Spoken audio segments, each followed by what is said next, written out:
A story about the hard life of slaves, Uncle Tom's Cabin by Harriet Beecher Stowe, was very popular in the mid-19th century.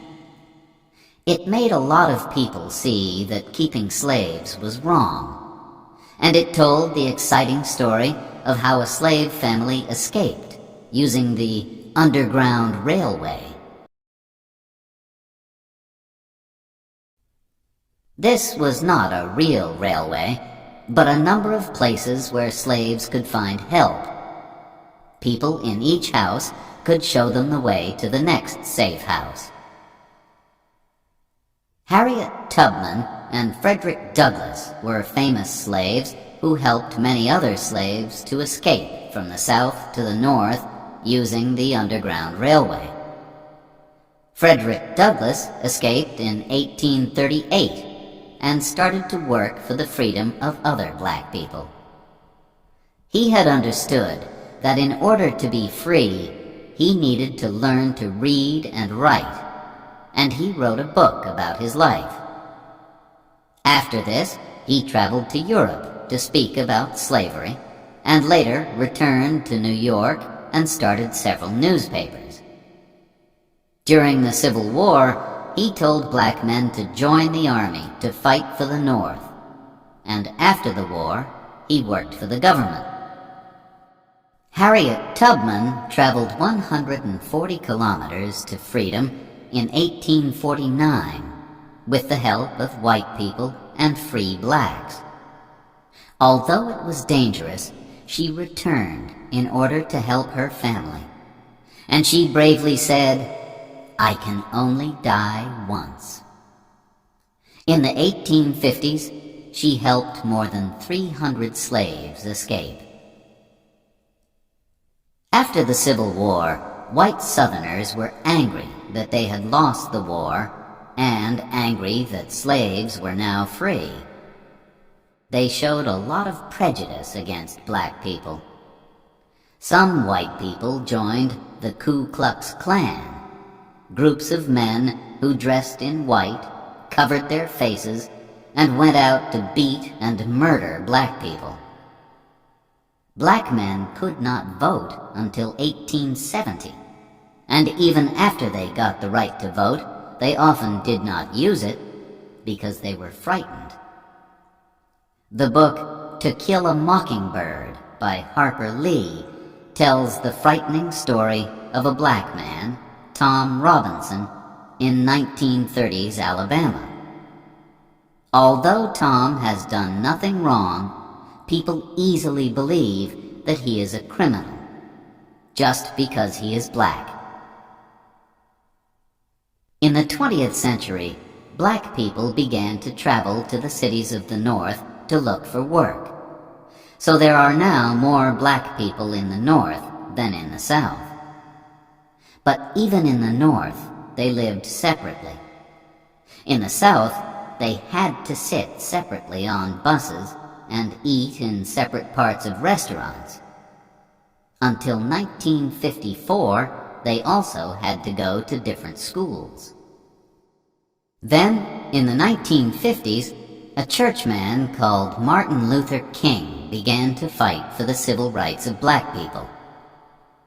Groups of black people started to break the law, but not in a violent way. In 1955, in Montgomery, Alabama, a woman called Rosa Parks became famous when she refused to give her seat on a bus to a white man.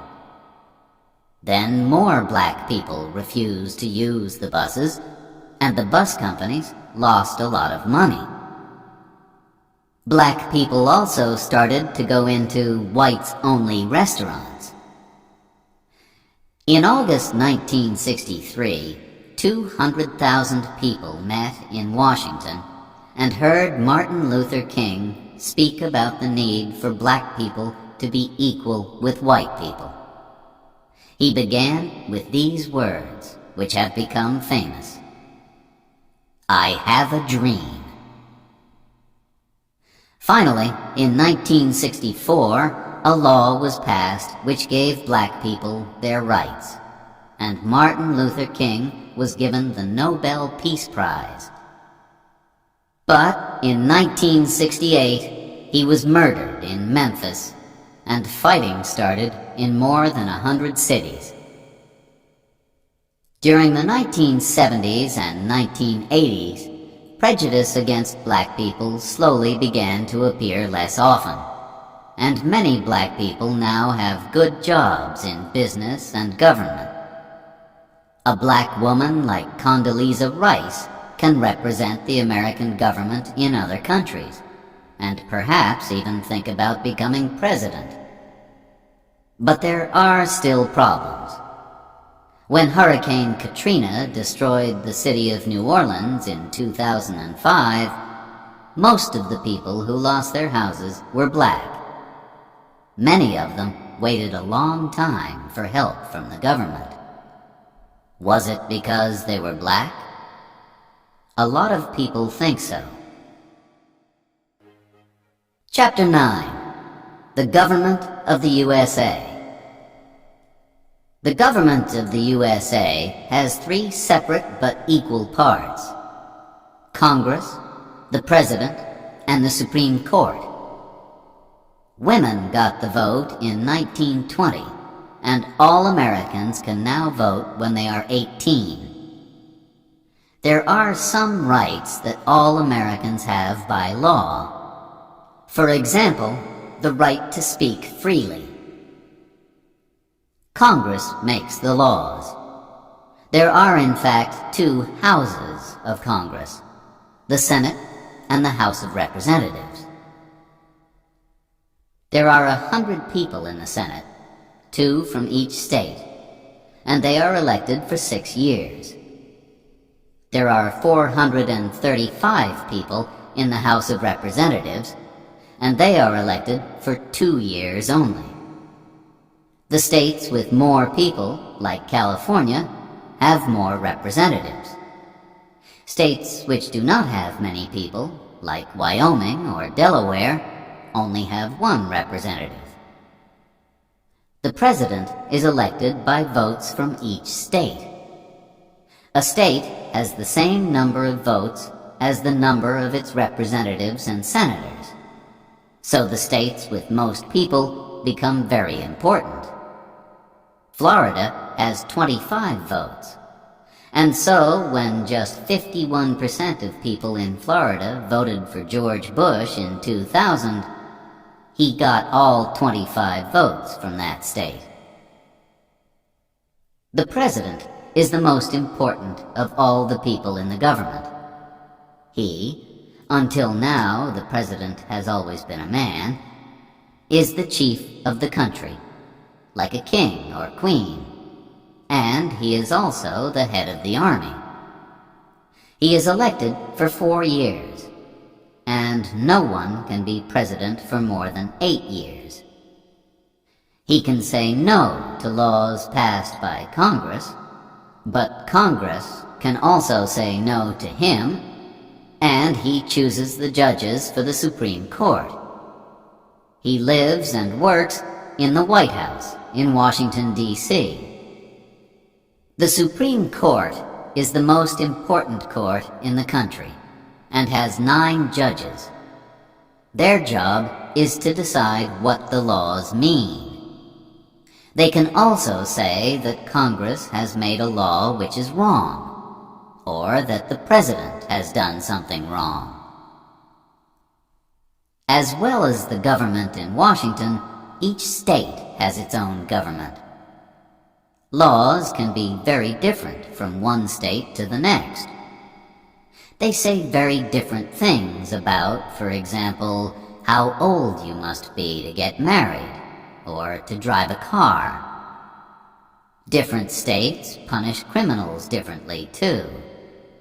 In some states, you must die if you murder someone, but in others, you only go to prison. The island of Puerto Rico in the Caribbean is not a state, but it is not independent either. People from Puerto Rico do not pay American taxes and cannot vote in American elections. There are two important political parties, the Republicans and the Democrats. The Republicans want people to work to help themselves, and so they think that taxes should be low. The Democrats think that the government should help the poor, and so it needs taxes. But the difference between the two is not always clear.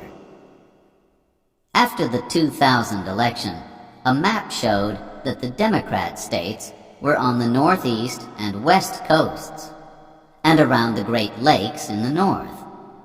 But the Republican states were across the center and in the south of the USA. Americans are happy that they do not have a king or queen, and they say that anyone can become president. But you need a lot of money to tell people about yourself and your ideas, so it is easier to become president if you come from a rich family. The second and sixth presidents, John Adams and John Quincy Adams, were father and son. And in modern times, the Bush family has had two presidents. From 1989 to 1993, George Bush was president, and in 2001, his son George W. Bush became president too. At the same time, Jeb Bush, the brother of George W. Bush, was head of the government of Florida. Some other families have also nearly had two presidents.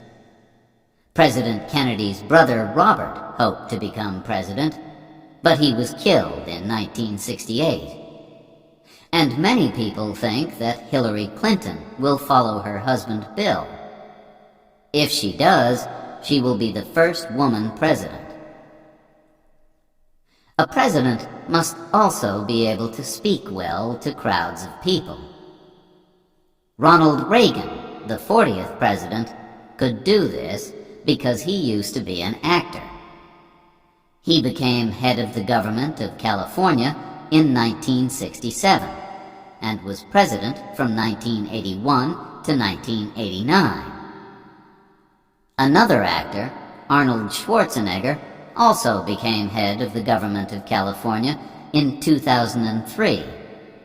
And some people believe that film stars will become successful politicians more often in future.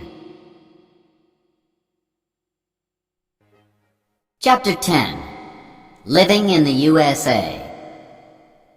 Many people who have never been to the USA recognize it from films and TV programs.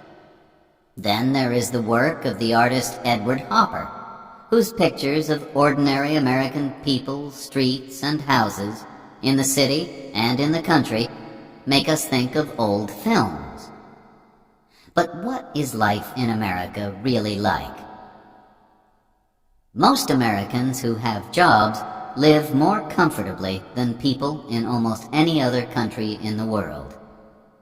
They usually work a 40-hour week, and they have 2 weeks holiday a year, as well as holidays like Thanksgiving and Christmas. In 60% of families, the husband and the wife both work. Although more than 40% of the land is farmed, not many people work as farmers, and fewer Americans work in factories than in the past. Most jobs are now in places like hospitals, banks, hotels, and shops.